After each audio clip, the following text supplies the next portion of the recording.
We really thank you for inviting me to participate on this. I really appreciate it. I'm excited.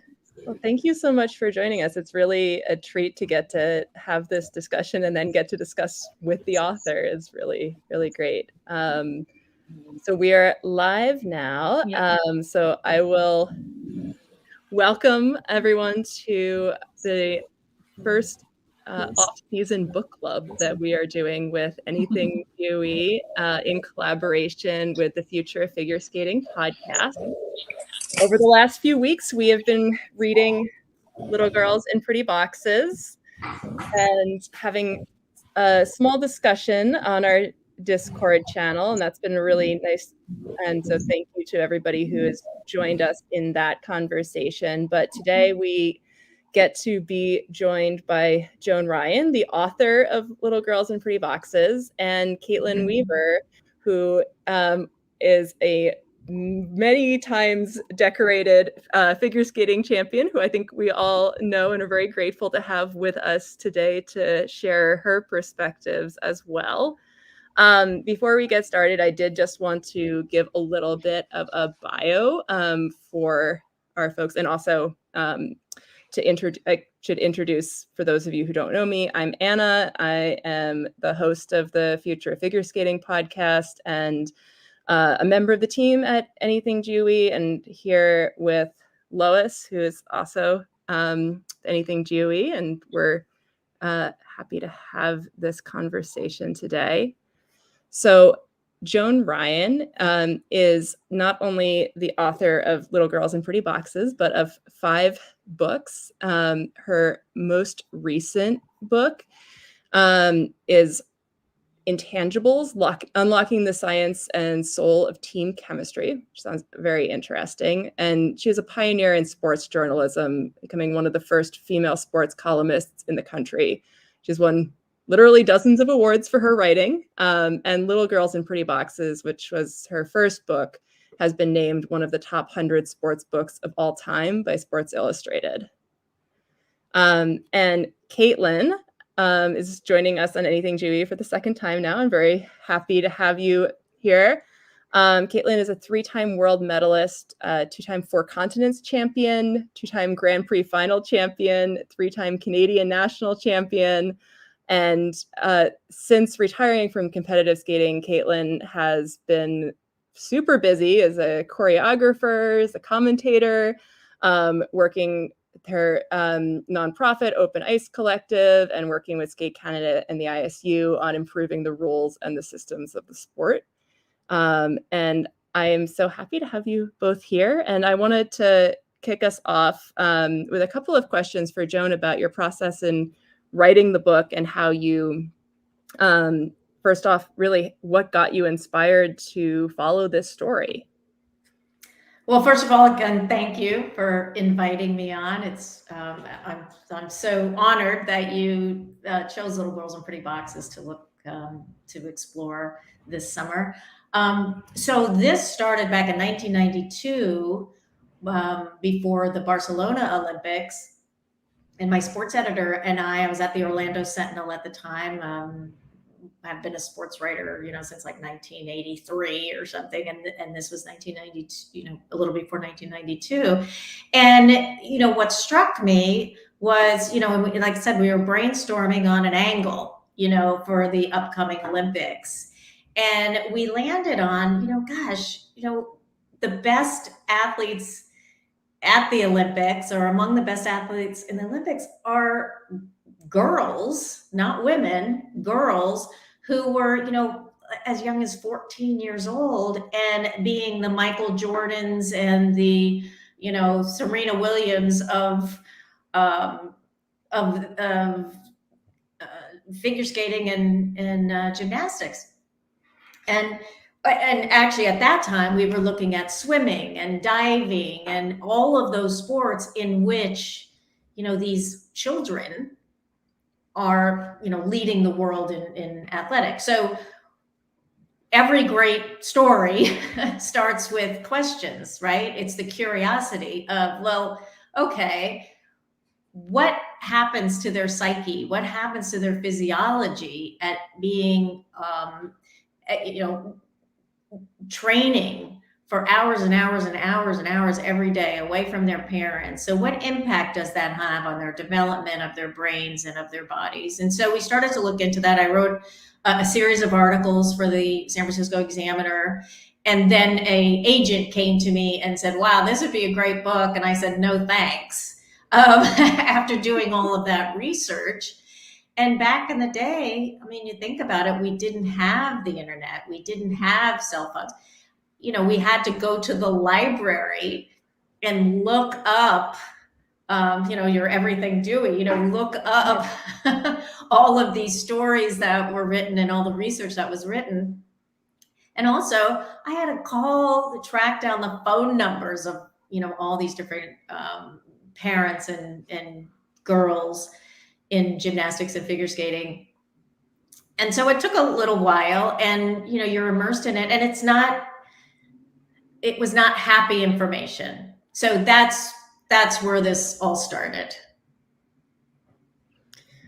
Yeah. And so as you did proceed into working on this book, like you said, this is often really difficult stories that you are asking people to tell. What was your process like for having, those difficult conversations, often, with people who have gone through a lot of trauma and, may or may not be themselves that, having processed or being that aware of it? How do you approach those conversations? And I guess, were you aware that the story that you were telling was painting such a damning overall picture as you went into it? I certainly had a sense of it because I had written a series of articles. Mm-hmm. But then when I, took time off and really dug in, it was so much worse than I knew, even from writing those articles. And what surprised me in that process of just, tracking down one girl after another, and coaches and parents, was how open they were to share their stories. I think that it was bottled up for a long time because you really weren't, nobody wanted to hear it. Nobody wanted to hear it. The parents didn't want to hear it, along the way. So it wasn't hard I was shocked at how open even the parents were after the fact. I realized very early on that I was not going to get anything from current figure skaters and gymnasts, because they were still in that box. They were still in there and kind of understanding that nobody wanted to hear. So it was interviewing all of the retired figure skaters and gymnasts. And they were so open with me. And it really was, I would sit there, and I know journalists, you'd have journalists say, well, you can't get too emotionally involved. It's like, you can't help but get emotionally involved when you hear these stories, and I would sit there and tear up listening to what these girls went through, and just not being able to wrap my brain around it, that the parents would be sitting there watching this happen and not only just tolerate it, but push it farther than the girls already were there. So it was just so mind-blowing that this was going on for decades. And we would look at these girls every 4 years in their respective, winter or summer. And it would come across on NBC, or I forget, who was ABC, who was ever carrying it. And it just looked like Oz. It just looked like, oh my God, these girls, oh, they're just so cute and they're so amazing. And they never looked so happy, but, they were America's princesses, and people fell in love with them and didn't need to hear anything other than what they saw every 4 years on television. Yeah. And that's, I think, a good segue to what the reaction and the response was from the publication of the book, both within the sports, where there was a fairly negative response, and then more broadly, in the culture. How was that for you as you were, publishing your first book and seeing such a strong response and outcry come up from it? Right. I mean, it was two, diametrically opposed reactions. One is, you said, I was the devil incarnate. I was the worst person in the world, and everything that I had researched was absolutely not true, and all I wrote about was the negative, and nothing about all the positive. And on the other hand, I mean, the media, went crazy over it. I mean, they were like, couldn't get enough of it. I was on Oprah and 60 Minutes and, the Today Show. I mean, all over it. Every Olympic writer wrote a column, wrote a story. It was all over the place. And on the other hand, there was, in one example, Bella Caroli, who, when the USA Today wrote a story about the book, and Bella Caroli was interviewed, and he says, "I have never met her. She never interviewed me." And I was like, "What?" Because of course I taped every single interview I did, and I was sitting across the desk from him at his gym in Houston for 3 hours with my tape recorder in the middle of the desk. And I'm like, what is he thinking? And then what occurred to me, and I don't know for sure this is true, but is that he really believed that he didn't talk to me because we had the most, a lovely chat for 3 hours. Yeah. And luckily, by the time I interviewed him, I had trying to get an interview, didn't get an interview. And in the meantime, while I was trying to get the interview with him, I'm interviewing all these other gymnasts and their parents and coaches. And so I had this long list of incidents that all of them were telling me. And I just went through that list as a journalist and just say, hey, so-and-so says this, what's your recollection? So it was very, very polite and very, amicable. So I don't think he connected that woman in his office with the person who wrote this scathing expose. Yeah. Kaitlyn, I want to turn to you because when we first posted that we were thinking about reading this book, you had said that this is something that you had read when you were a teenager and that it made an impression on you. And so I'd love to hear about, how you encountered this book and these stories. Oh my gosh, I have so many thoughts, and first and foremost, I just want to thank you again, team Anything GOE, for inviting me to be a part of this, and Joan, this is a really sublime honor and full circle moment for me. So thank you. I'm so grateful to be here.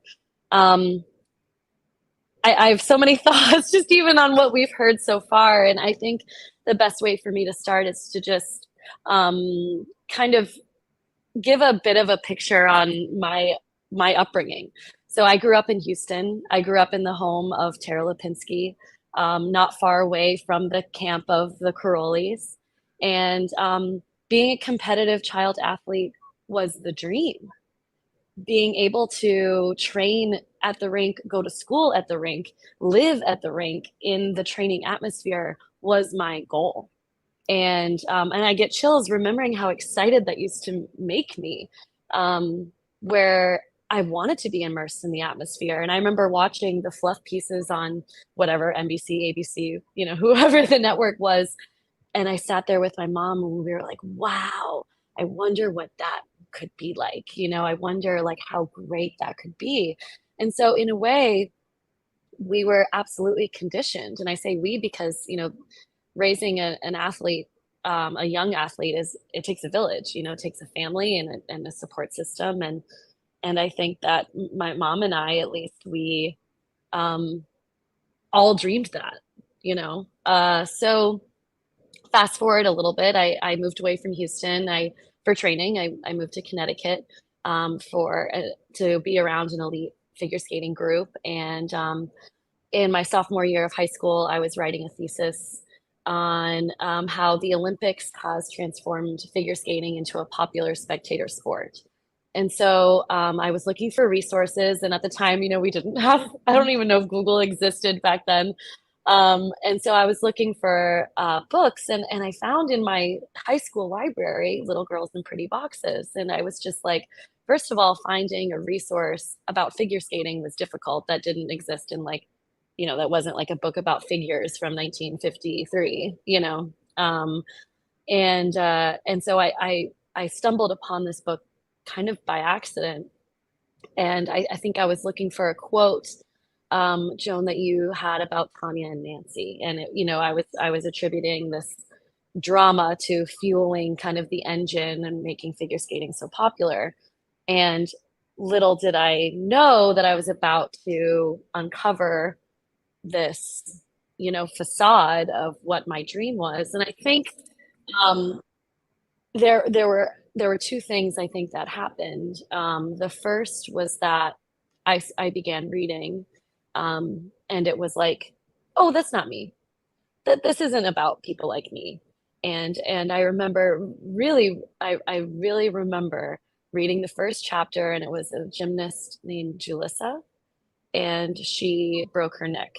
And and I remember being like, that's really terrible, and that's really real, but that's not my life. And of course it's my life.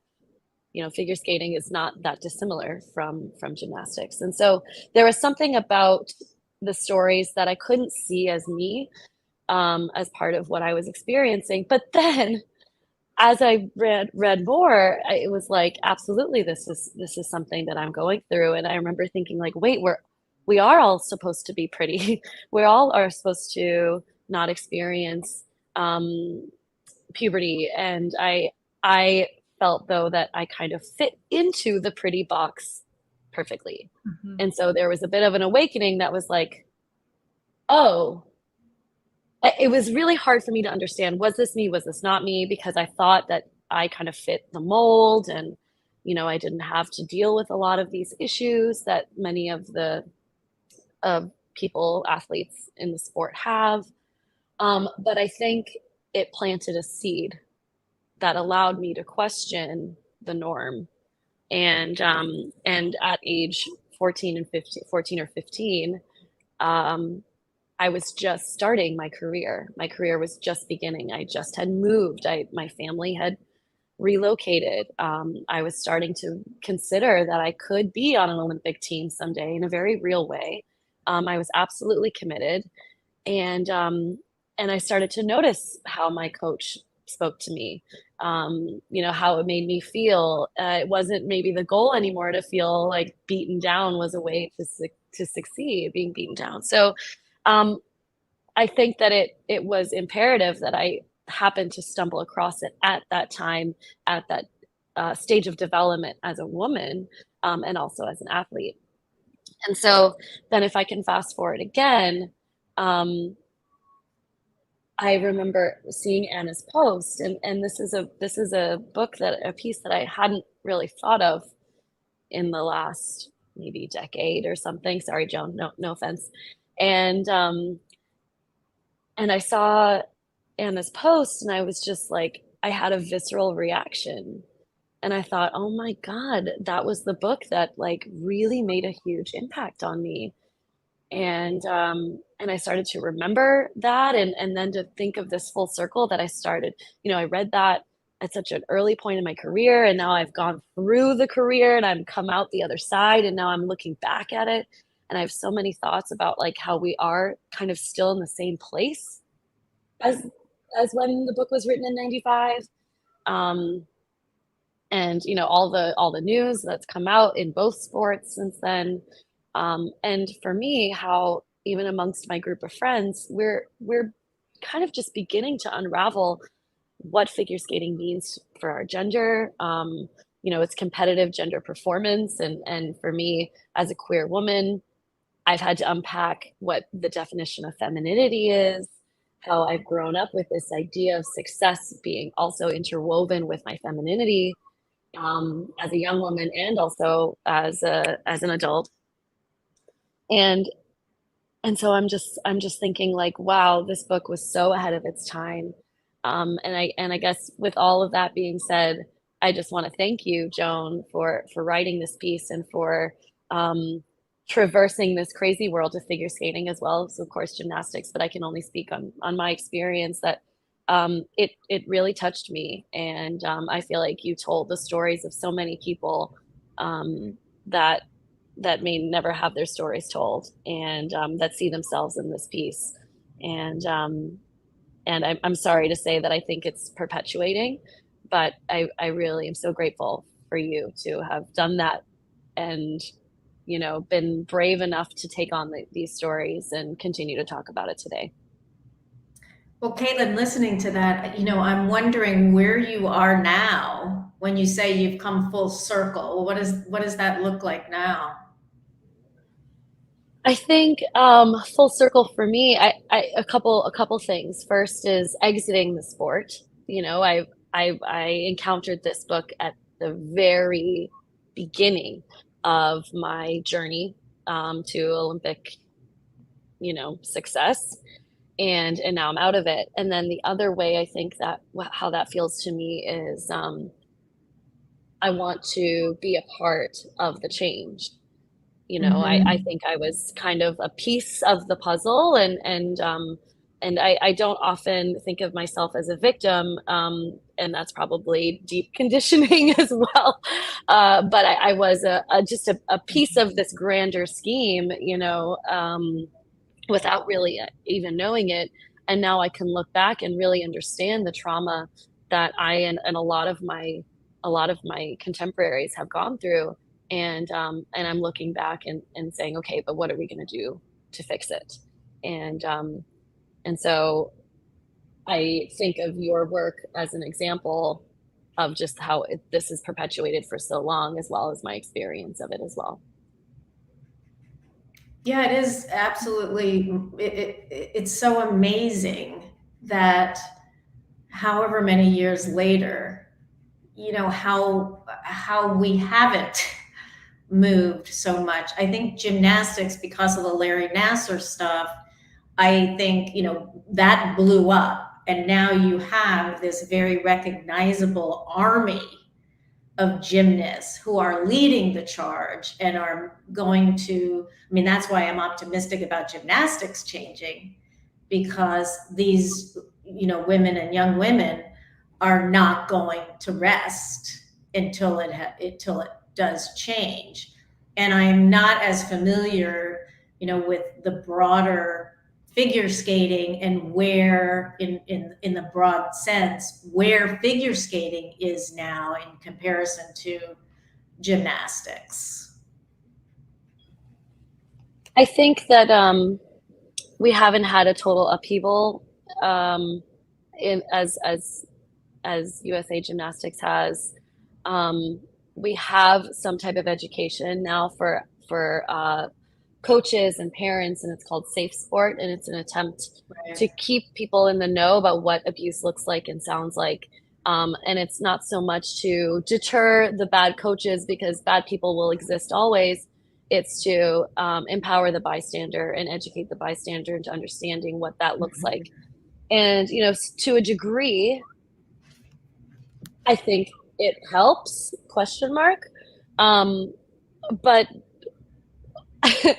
I think that we have major issues, and a lot of it is cultural as well. And I think going back to something that was said earlier, Japan, in other areas of the world, skating is on the rise, and in USA and Canada, skating is not so popular as it was back in the 90s. And I think a lot of it is because we have this outdated view of what success looks like in skating, and that doesn't keep up with the rest of the sporting world and the rest of the world, in my opinion. What success can look like, it can be empowered women, strong women, fierce women, and figure skating is a little bit stuck. And so I think we try, there are elements in place to try and be better, but I don't think it's better yet. Well, the thing too, that kind of is separating gymnastics and figure skating is, when I watch figure skating, which I do love watching figure skating. I mean, everybody does. I mean, who doesn't love watching figure skating? But is there conversation and is there movement on that you don't need to be so sparkly, and you don't need to be wearing a bathing suit basically on the ice? Like, when is that going to get into the 21st century? And yes, gymnastics is a bit, but those gymnasts, we're seeing their musculature. We're seeing, there is less, fairy dust in their hair and in their, all of that. It does seem like it has shifted a little bit more overtly athletic, whereas figure skating is incredibly athletic. I mean, incredibly all that stuff, but not overtly. It still has that femininity. The ballerina in the box popping up and always looking beautiful. So where is figure skating on that level? And Lois, I don't want to take the mic from you, so please you go jump first. in. I have things to say, but you go first. Okay, so first of all, there's nothing wrong with sparkles, Joan. No, that is true. I donned many a sparkle in my day. No, I'm just kidding. You're absolutely right. I mean, what we see as the ideal figure skating woman is someone who looks perfect and who is the traditional definition of feminine and not necessarily womanly at all. And even up to now, I think it's 2 years ago, I'm an ice dancer, so I skate with a partner who is a man. And in my discipline of figure skating, women were not allowed to wear pants. Not that they didn't because of whatever, however, like we interpreted the story. No, we were not allowed to have the option of wearing pants. And I'm curious now, as I say that out loud, if in gymnastics you're only allowed to wear a leotard. The idea of governing women's bodies, I think, is an entirely kind of maybe separate issue, but tandem parallel to this discussion. But I think a lot of that has to do with what is rewarded. When we think of a champion, it's someone that looks like, I mean, the first thing that I think of is rich, white, elite, feminine, of course, as I hate to sound, risk of sounding repetitive, that is the continued push. And it's either, you're young and feminine and ingenue, or you're sexy and a little raunchy and a little naughty, and there's nothing in between. And I remember being, getting the ballet rolls down, got those, and I would always be pushed. You're not being sexy enough. You're not being sexy enough. And it was like, why can't I just be me? Mm-hmm. So I think that we won't change until the judging changes either, until we learn to really value those things, because skaters and athletes will do anything it takes to succeed. We have put our lives on the line. As you wrote in your book, we've spent hundreds of thousands of dollars to get to this point. Our families have triple mortgage their houses. And, I think about that all the time, what my family has given up for me to succeed. And so why would I risk all of that to do something maybe my own way and not achieve the result that all of these people have put everything on the line for? I feel like I was just the it was my dream, but I was kind of the figurehead on this massive production. And so I would not do anything to F that up. Sorry for my language, but I wouldn't do anything to risk that. And that also, comes into why I was so afraid to come out. Queer people in skating are not typically the most feminine, and I did not understand that you could be gay and be pretty. And I thought that it was like people would think I would be more butch, or which, like, I wish I could be more butch. So it really, how we see figure skating as the ideal image is controlled by who's winning. And I think we won't change that until we learn to value all different identities, as well as the ones that have succeeded in the past. So well said. It's wonderful. Absolutely. And the only thing I wanted to add to that was just that there's this dichotomy between, art and sport that gets then matched onto a feminine and masculine, where often in figure skating, the men who are seen as being more athletic and less artistic often is matched onto this idea of like, well, maybe those are the straight ones, and maybe we like that they're in the sport because then that's countering the stereotypes. And then for women, it's often the opposite of this sense that, oh, you want to be present this effortlessness and this and the sparkles and all of that. It's such a limited view of gender. It's a limited view of being an athlete, and it's a limited view of what art is. And so in each of those ways, I tend to think, like, not say, muscles are better than sparkles or sparkles are better than muscles, but like there's some way of saying, well, whatever combination of those that is what you want to present, is valid.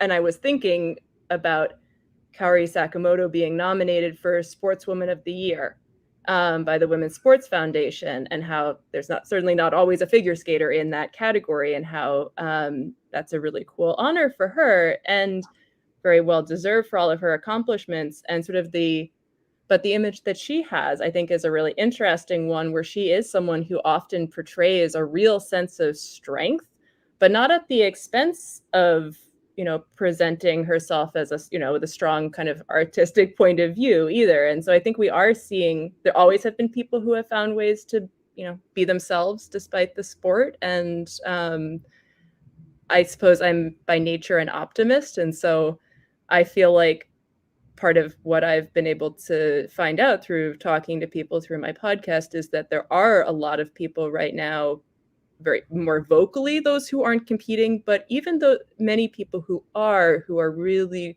thinking very hard about how to be themselves in the sport and trying to find ways, sometimes small ways within the the cracks of what the system allows them, but trying to find ways to be themselves. So I do see that change happening in small ways. And I think, sorry. I think, Anna, just to piggyback on that, I think that in reference to this idea of health and well-being of the athlete, to feel understood and to feel seen in your identity and whatever that is, whether it's sparkles and muscles, love that. I think that is the first step towards wellness, and I hope that we can continue down that road as well. And one line that really stood out to me so much, and maybe when I was thinking about what I was taking away from having just reread and tried to lead a discussion on this book, was this line that no one tells them that their bodies belong to them and not their coaches or parents. And that's from the chapter on injury and how young girls were being used to the idea that they would be injured and that would just be part of the process and to get used to pain. But it really struck me that extends into the conversation about eating disorders, the conversation about how, what version of femininity, what version of yourself that you're presenting in the aesthetic parts of the sport. It even gets into the questions about abuse and having that kind of bodily autonomy taken away from you. And so, thinking about that question, that the body belongs to the athlete and not their coach or their parents, I was also thinking about the question of, children in sport, and in what ways can, young athletes, meaningfully consent to choosing the lifestyle of an elite athlete and following their dreams. And I don't think there's an easy, straightforward answer to that question. But with several thoughts being combined there, I am curious what you think about that question of how do children need to be treated differently, or how do you deal with this idea of like autonomy and choice for young athletes? Yeah, that is such a core question about all of this. I mean, I think everything rises from those two things. Children need to be treated differently, and these different versions of athleticism. And as you were talking, like that, really for me, and I didn't really have this thought until, the third iteration of my book, my latest one that you held up. And it's the version of reality that these athletes get caught in. For instance, you have their gymnasts, figure skaters, and these coaches and their parents are, even though, the athlete is feeling like, God, my back is hurting, or the way that coach touched me didn't feel right. And then the coach and the parents are saying, oh, stop it. It's what you need to do in order to, be the best. And everybody is going through the same thing. So don't be, this crybaby about, and so, your sense of reality is like, oh, okay, I guess I'm wrong. Even though everything in my body is saying, this doesn't feel right. And I actually am in pain. And yet everybody in that culture is telling you, no, that's not real. And so you stop trusting your own sensibility about everything. And that carries on beyond the gym and beyond the rink too. You don't trust anything that you perceive. And nothing is more dangerous than that. Anything can happen to you in that way. And that's something I realized later. And I was like, wow, just the thought of being in that athlete's head and saying, oh yeah, my thoughts don't matter. My feelings don't matter. My pain doesn't matter. My abuse doesn't matter because it's not real. And like that, still, I have a hard time getting my brain around that. And with the children, I mean, this ended up being kind of the core message of my book, is that really there should be child protective services. There should be a law against child labor. There is a law against child labor. So how could this not be? This is not a hobby. It's a job that they're doing to get to the Olympics and get sponsorships and all of that. And yet it's not treated, it's not perceived that way at all. And so, I mean, for me, that was it should have been a law so that these girls had some security when their parents aren't taking care of them. There's no, there was no safety net. Nobody was looking after them. So when nobody's looking after them, it has to be an outside outside source. And, you know, there should be random checks at skating rinks and at gyms. And it should be former athletes who are showing up because they've been there and they know what questions to ask about what's going on with that young woman. And have a hotline so that any girl who's, you know, feeling this way. Now, I say that the problem is what I just said before, is that their version of reality doesn't take in that they're actually getting abused. But if you have a former athlete sharing, and, you know, Kaitlyn, like you were saying, it's that you sort of wake up to, wait a minute, yeah, that is happening to me. And yeah, I don't like that happening to me. So, and again, over the years since my book came out, you know, there's so many discussions, so many conversations, and we know this, like we know what's going on. And the coaches know, and the, you know, USA Gymnastics knows, and figure skating knows it. And yet there has not been any real radical, I mean, it has to be a radical change in this. And it's, you know, like I said, I figure, you know, in gymnastics, I see the progress starting to happen. And in figure skating, you know, I'm just not so sure. And it's not only these two sports, it is swimming and diving. You know, every sport where it's young women who are competing they're always at risk.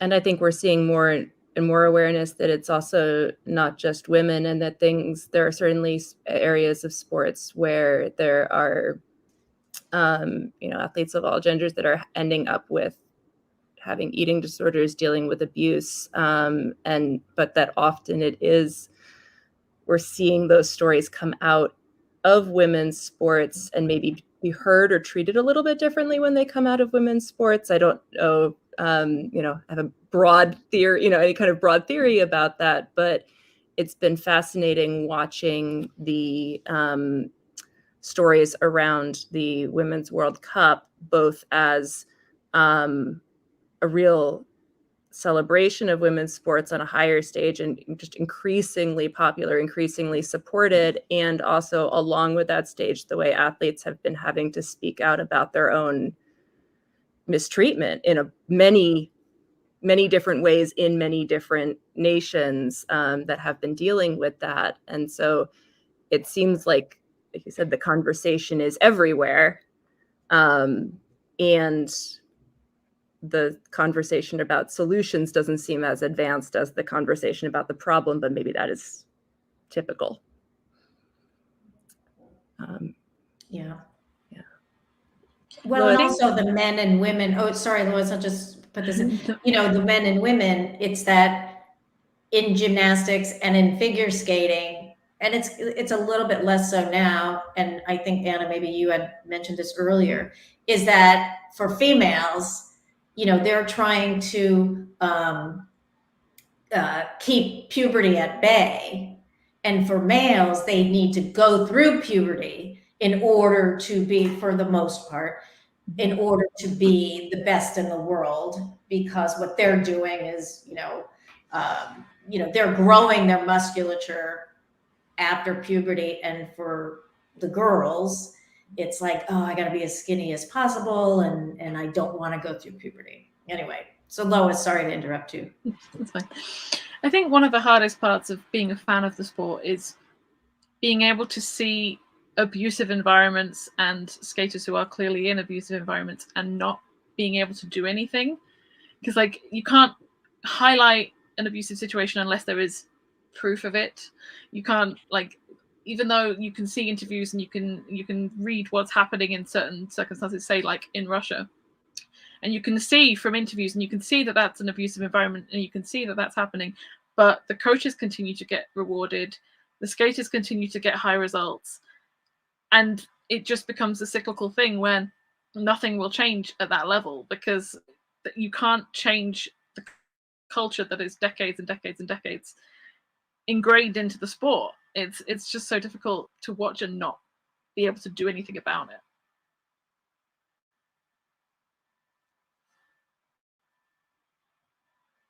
Yeah, I think that is very real, and part of that's certainly what drove my curiosity into trying to understand more and trying to find, who are the people who are trying to do things differently. One question that I do feel like has come up for me in a couple of places, and also I want to encourage, if any of our audience wants to throw in any questions, please do so as we're going here. But one of the other questions that really came up for me with this was how much these external validators, the people, the federations, the media, the people who are maybe a little bit outside of the system, who potentially could be watchdogs on it, also get so caught up in validating the system. And so then for us as for Lois and I trying to do media in this, how to do that responsibly when, like Lois said, you don't necessarily have proof that something's going wrong unless somebody has actually spoken out about it, but you don't want to ignore issues either. We've seen this around the idea of not glorifying training through injury, for example, as one area that maybe there's a way to change how we talk about it. But I'm curious, Joan, from your perspective as a sports journalist, and Kaitlyn, you do commentary, you also speak out a lot about the sport in these ways, how you see the role and the responsibility of, those of us in those positions to at least not add to the system and hopefully to disrupt it somewhat. Well, I'm going to jump in on that one. In the 1996 Olympics, and this was gymnastics, Summer Olympics in Atlanta, and those of you who may have watched this, with Carrie Strug. So she was, with the vault, the horse, and she was, the U.S., and I can't remember, it was the Russians or whoever it was, but the U.S. Carrie Strug was the last to compete. And everybody thought, she had to land this in order for the U.S. to win. It was a big, big deal. Only later did we find out, oh no, they already had enough points. She could win. So I'm covering it as a journalist, and, obviously haven't written the book. And so, Carrie Strug has really, really had injured her ankle before she had to do this last vault. And so there was a lot of controversy of, oh, should she run? She's going to hurt herself. She's going to, do all of this. And so she did the vault, and she landed, and, she immediately pulled her leg up and, had to hobble off. And of course, Bella Caroli, comes in and lifts her up, and, he's got to get his TV time. So of course I was asked a million times, like, well, what did you think of that? The abuse and all of that. And I said, you know what? I have a different point of view on this. I think she's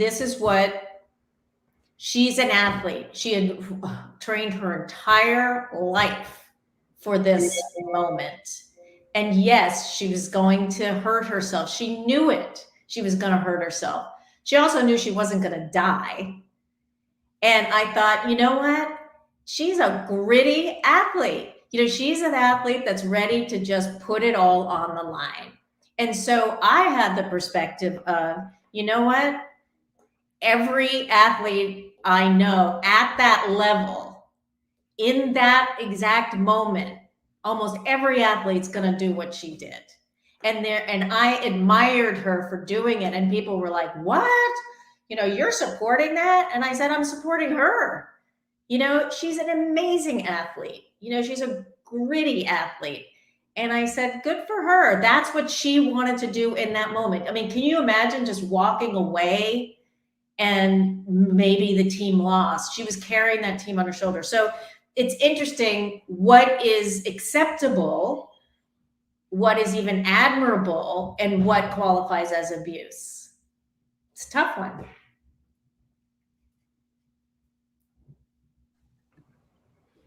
I'm gonna have to think about that for a second. Wow. Yeah, it just made me think about these days in the social media age, you see a lot of athletes who get injured or like have an issue or something, and there will be a lot of people commenting, oh, this person shouldn't be competing, like almost that kind of taking that agency away from people. So like there's a ice dancer who has had like a serious brain injury in the last year, and had to practice with a helmet on and everything, and went to the World Championships this year, and a lot of people thought that was too soon, that she shouldn't be competing. Obviously, she's been cleared by doctors. Obviously, her coaching team believes she could be there. She has since had another concussion and is back wearing a helmet again.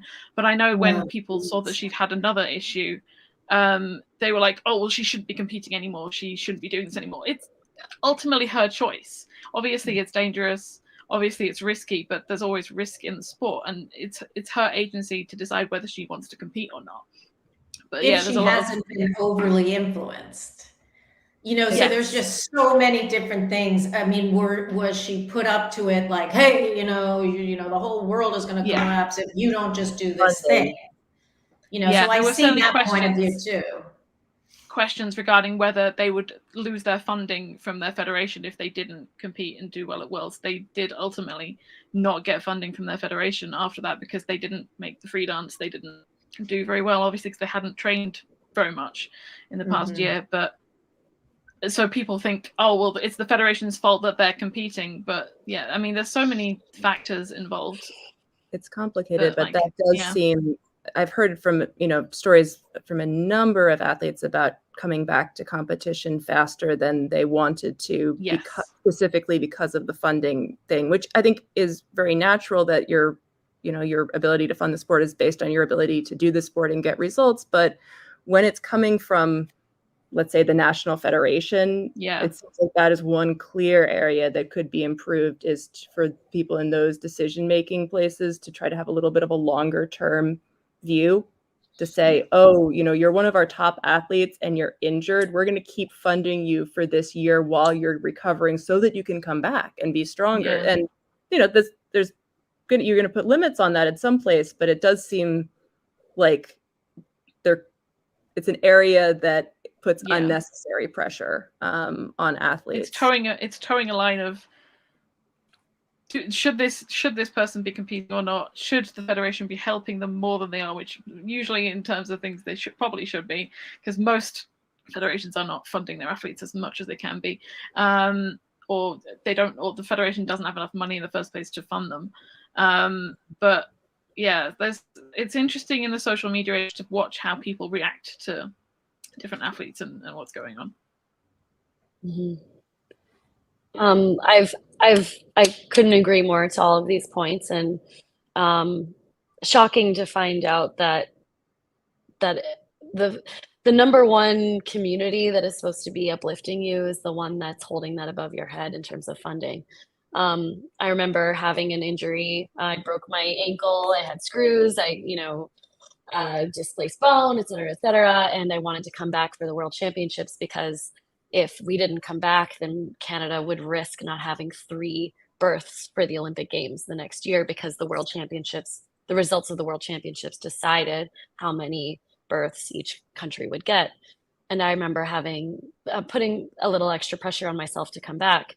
I also completely agree with Carrie Scruggs with the idea that any athlete put in that position would do the exact same thing. And, my ankle wasn't broken as I was skating. But I was there months sooner than anybody ever expected me to be. I think the question that I have is, well, I have two thoughts. And first, Anna, I think this is going back to your original question is, what can we do about this? And I thought about something I read in the book, and just overarching theme is, is it worth it? What is this? What is this all worth? The conditioning, the hardships, the injuries, the disordered eating, the medals or lack thereof. Is it worth it? And I know, speaking with a few of my contemporaries, a lot of people say no. And I think the more voices we can hear, and highlight and platform, I think the less people will feel alone, and that they have to push through and persevere in order to achieve their dream. Whereas, the Olympics is not the end all be all. There should, in my opinion, be different paths that are valued as successful, not just like either you skate to go to the Olympics or you skate recreationally. That's the only two. Those are the only two options. If you're not good enough to make the Olympics, then, might as well give it up and go take a spin around Rockefeller Center at Christmas, and I think that there's so many. Figure skating is just the most beautiful, empowering, stunning, like an otherworldly sport there is. And I think everybody should be able to find their own success in it, and have that not necessarily be represented by a medal around their neck. So I think talking about that and what we give up, and if it at all is worth it in the end, is an important question. And then the other thing, just in regards to this idea of injury and abuse, is at what point, and I don't have the answer to this, but at what point, when and how do we begin to give an athlete agency? When they're, do you give a 6-year-old agency, like, over their bodies? Hopefully, yes. But at the same point, like, how many of us would not be elite athletes if we didn't have someone saying, go back out there, like, get up, you can do it, or, to actually push us when we needed to be pushed? Because I wasn't the most dedicated 9-year-old, like, at times. So, like, I don't know what the answer to that question is, and where we're able to draw the line, because it is so particular to the person. How do we kind of find the law, for lack thereof, in that kind of direction? Right. Yeah. And it goes back again to, these are children, we don't let our children drive a car, it's like, there are limits to what we should allow. And, Kaitlyn, I'm sure you were this way, and a lot of, young athletes that in the elite world, is that, you love the sport. And, your parents aren't pushing you because, you're way ahead of the parents. You're like, oh, let me do this, let me do that. I love this. I love this, love this. And then over time, unfortunately, as you get to the elite part, what you love so much gets, like, perverted into this thing that's a job, and that's, is pain and abuse and all the rest of it. And you stay in it because this is what you do, and this is what you loved. And then it's hard to, from doing my interviews, obviously I'm not, I wasn't a figure skater or gymnast, but it's about, trying to recapture what that was originally. And it's so twisted. And what also I was thinking, Kaitlyn, when you were talking about, the figure skating and how beautiful it is, and wanting to, keep doing it. And it's like, in gymnastics and almost any sport you can think of, golf, anything, you get to do that in college. And there's not a college, there's not a college in America or the world, right, that has a figure skating team. Is there? There are now. It's actually at colleges. Oh, yay! A lot. It's, okay. I mean, it's still a much smaller, and it's often club, not varsity. But there is, so it's not, you can't necessarily get a a scholarship to it the way you could for gymnastics, but at least Yeah. that any place that I know of, though maybe there are some, but it is a growing thing. And as we're seeing, there's been a couple of Karen Chen, who's a two-time Olympian, is now skating for the for the Cornell team and posting about it all over the place. And I think skaters like that showing that they can have a college career that's also just fun and sort of team-based in some ways, I think has done a lot to show the possibilities in that space. And it goes to what Kaitlyn was saying about there being multiple paths. Right, that it isn't just the Olympics, that you can skate and enjoy it and test yourself and challenge yourself in other platforms. I love that. That I really hope that grows. Get those hockey guys off that rink, or at least share that rink with the figure skaters.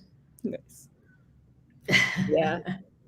I find that I work with some of the skaters that skate for the NYU team here in New York, and it's so nice to see them approach skating with a healthier mindset. All of their stress, I think, goes to their education. But it's so nice to see, their hard work not go to waste either. Or I even have to catch myself. It doesn't go to waste, even if you don't compete at the Olympics. But for them to feel like they can still enjoy it and push themselves and achieve new things and have it matter. And so, I know I say that there are really not that many options, but I think that they are starting. So I don't want to sound like a pessimist, but it's nice to see them begin to grow and be of value. And there are a lot more options now than there were. I was thinking about, I came up skating in the 90s as, and not at an elite level, but had exactly that sort of, oh, well, you're not making that, so there's not another option. And I sorted into the not going to the Olympics half of that equation. And really, it's now that I see there being many other programs. There's Showcase, there's Excel, there's Theater on Ice, there's Synchro. There's a lot more things that are growing, at least in the US, though it's very uneven around the world whether those kinds of programs exist. I think there's a lot more still to go, but a lot more exists now than did previously. So I see that as, one area for optimism. I have a question, if that's okay. I have a question for Joan.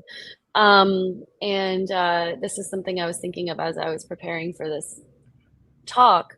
Joan, you researched this book, almost 3 decades ago, and we're still sitting here having these conversations as if the book just came out. And I think that so much of what you've written about has been uncovered in the public eye and in a way was like an oracle to what was to come.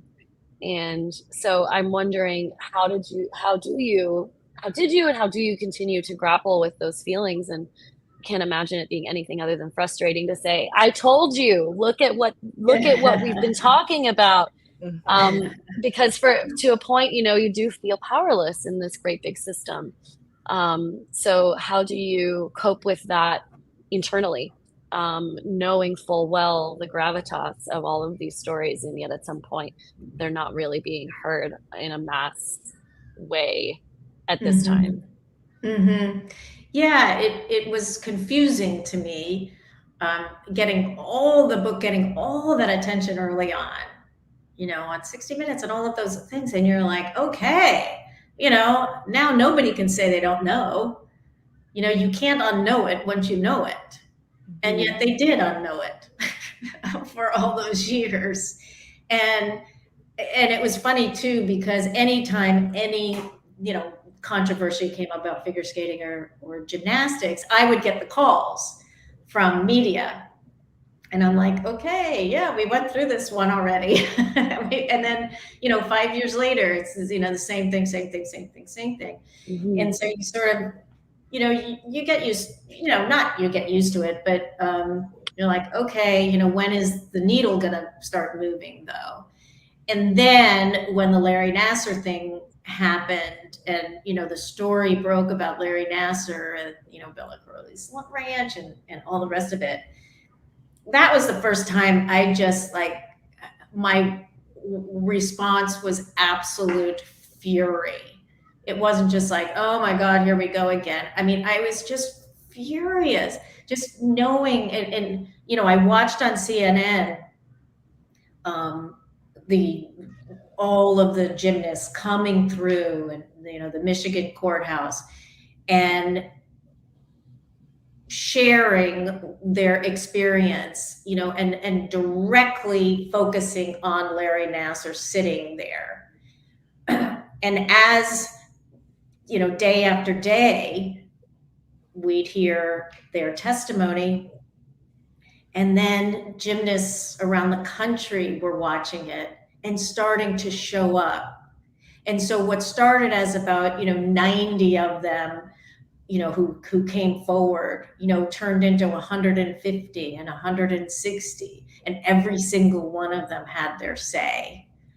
And so I saw that, and that's when I was like, how could 30 years go by, or it wasn't quite, but 30 years go by, and all these girls were suffering, and tens of, hundreds more who didn't show up in Michigan. And they all went through an abuse. When 30 years ago, the siren rang out 30 years ago. And all this time, I sort of get choked up even thinking about it, and all this time, these girls were suffering, one generation after another after another.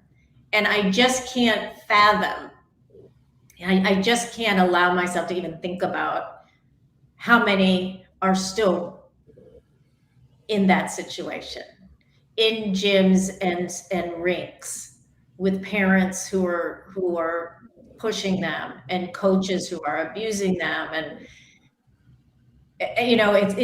it's just, it is, the only word is just absolute fury, and I still feel it. And I'm so glad, that the doors are open now, and they've basically got rid of, in gymnastics anyway, they basically got rid of everybody and are starting over and a new board and all the rest of it. But yeah, that's what was so demoralizing for me, is all of that research and that work and the attention to it, and none of it mattered.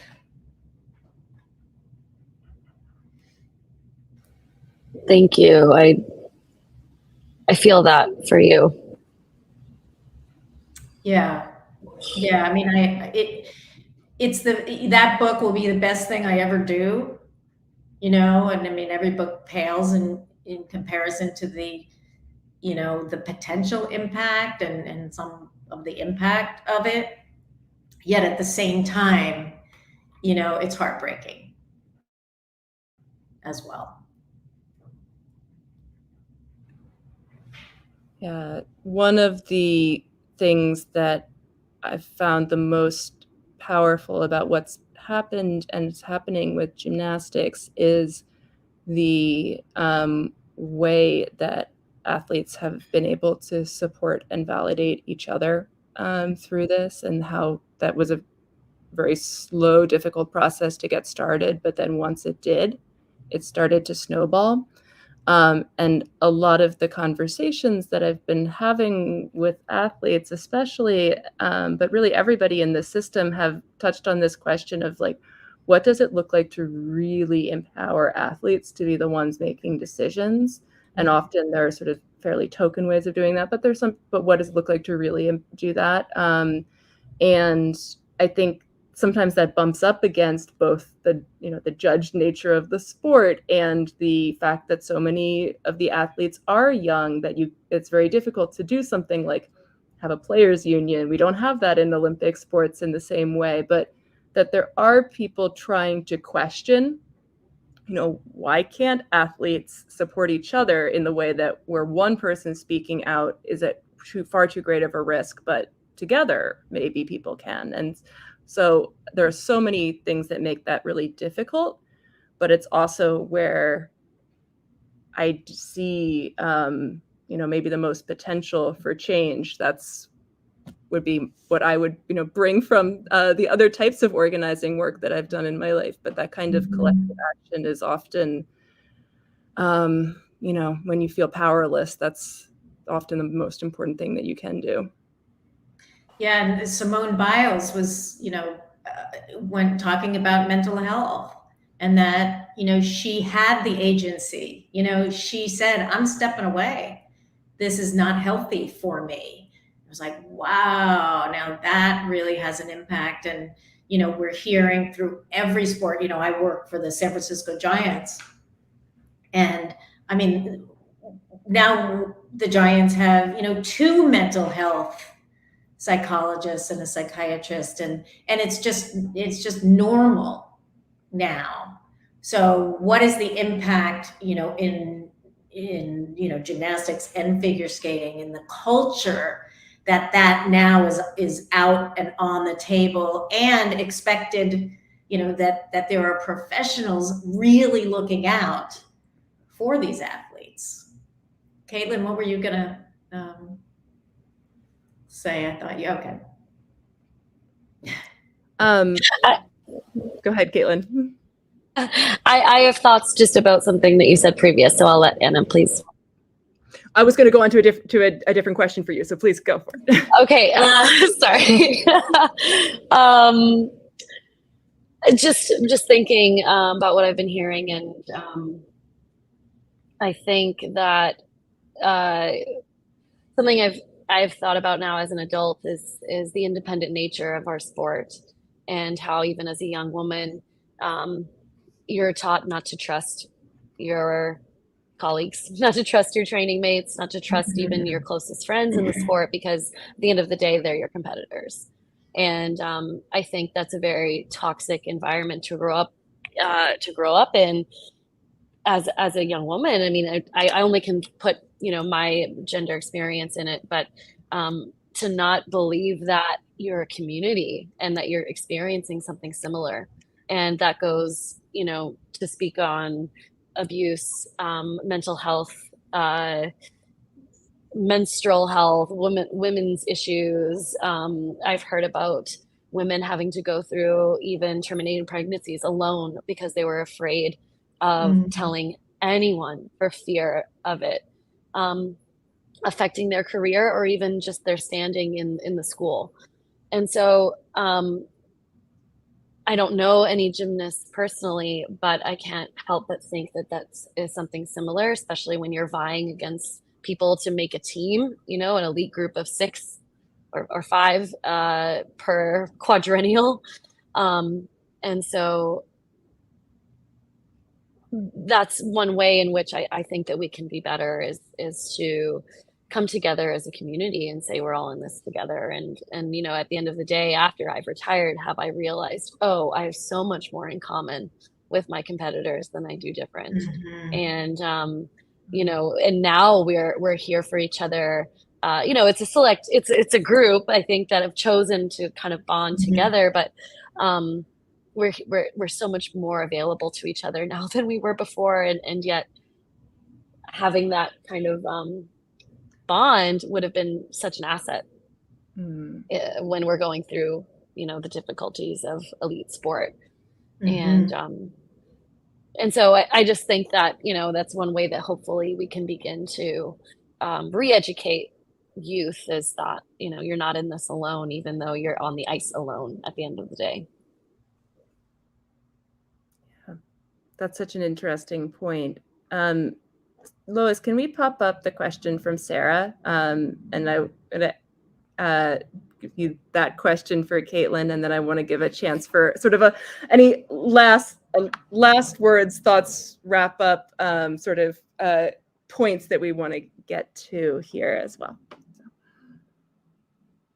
What do you wish to inspire in the current and next generation of athletes? Oh my goodness. I have to think about that one. I think that your experience is valid and it matters. I think that, win or lose, um, I think what this sport gives us should and can be beautiful. And if we can share our stories, I think we're going to be better for it. And um, a lot of what I hope to kind of leave as my legacy is surrounding the idea of identity on the ice, and that as a competitor you're so much stronger and have the ability to be actually better if you really are yourself. And I think that has to do with safety. I think when we talk about athletes performing at their best, if they're scared, if they are not well, they won't.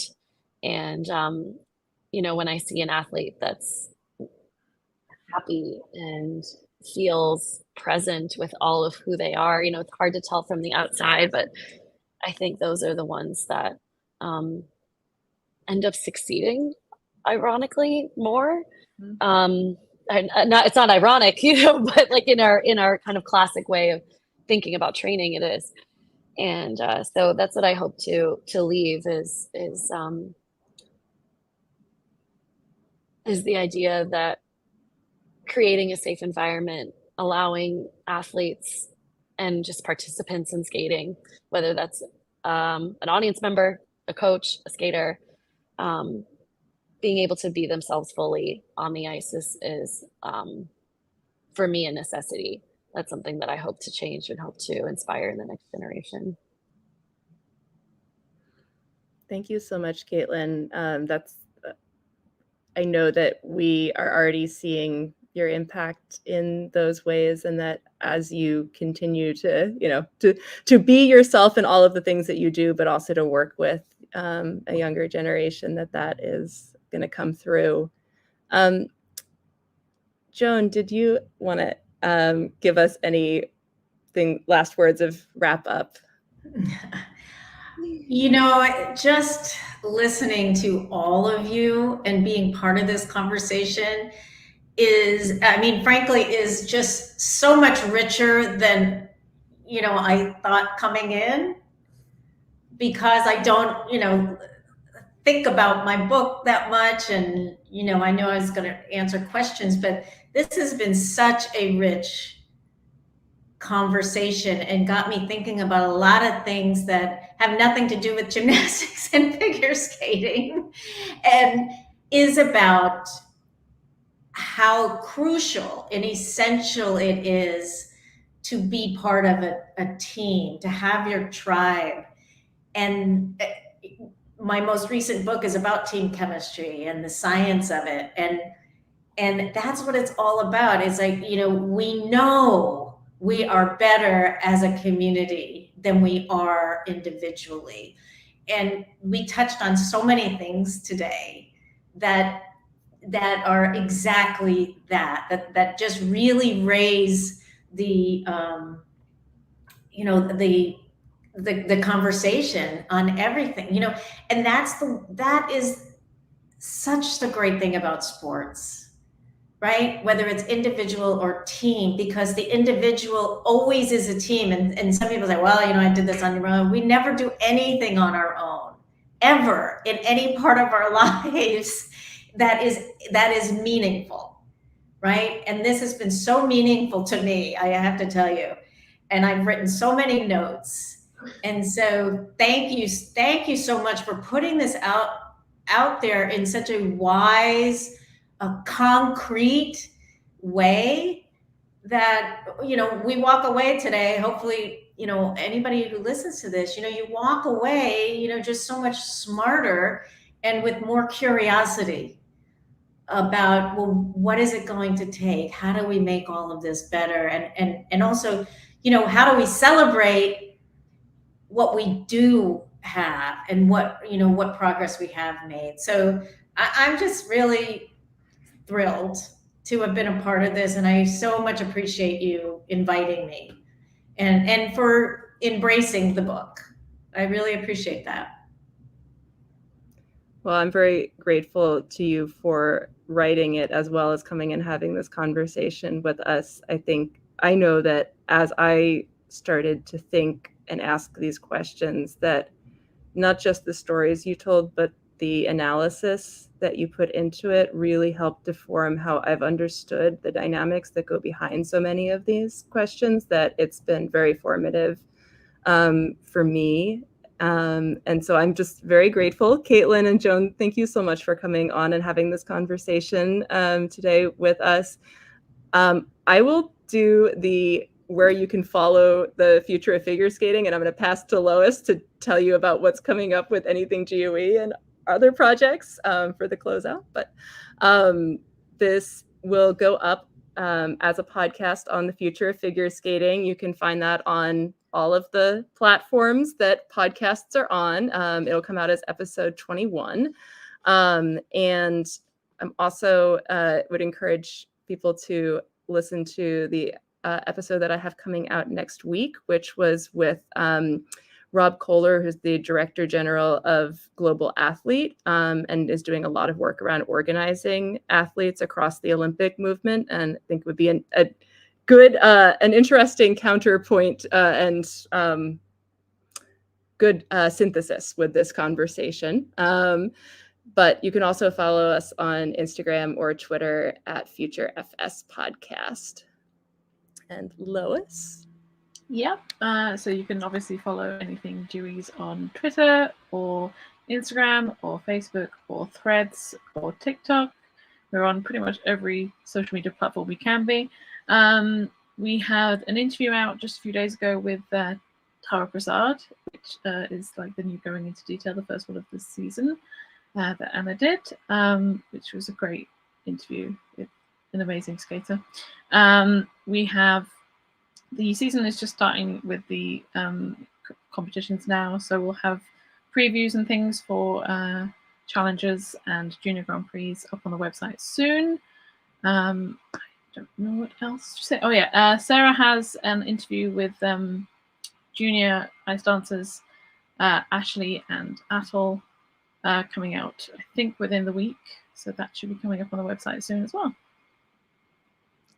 And I'll be live from Cranberry Cup for anything GOE in about a week and a half, which I'm excited about, and also terrified that that means the new season is actually here. So but thank you so much, everyone, for joining us today. And especially thank you, Kaitlyn and Joan. Thank you so much. It was a privilege. Awesome. Thank you. I've had a hard time getting my unmute.